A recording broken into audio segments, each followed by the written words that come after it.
এই পৃথিবীতে বিড়ি আর সিগারেটই একমাত্র খানা যেটা টয়লেটে ঢুকে খাওয়া যায়, তাই না?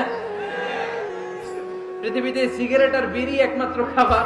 রাগ করবেন না যারা খান, রাগ করেন না। আবার একটু কমন সেন্সটা কাজে লাগানোর জন্য, চিন্তার জন্য বলতেছি।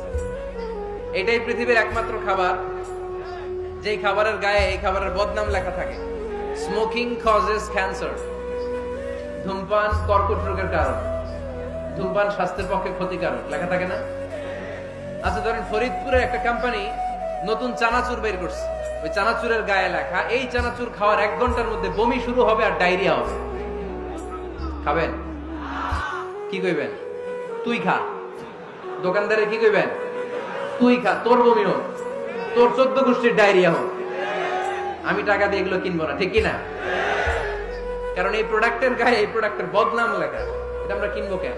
কিন্তু সিগারেটের উপরে সিগারেটের বদনাম লেখা থাকার পরও আমরা খাই, টয়লেটে বসে খাই।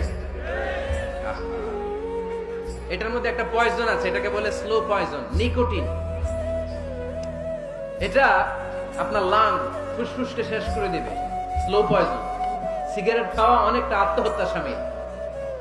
বিষ খেলে সাথে সাথে মরে, সিগারেট খেলে ধুকে ধুকে মরে।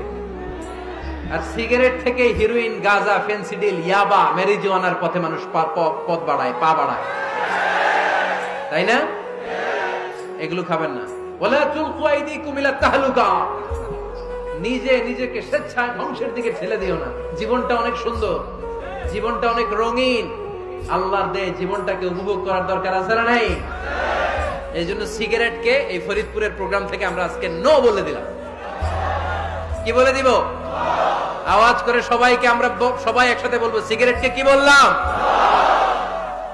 মনে থাকবে? মাহফিলের প্যান্ডেল থেকে বাইর হয়ে আবার ইয়েস, হ্যাঁ না, ইয়েস করা যাবে না। সিগারেটকে কি বললাম? নো।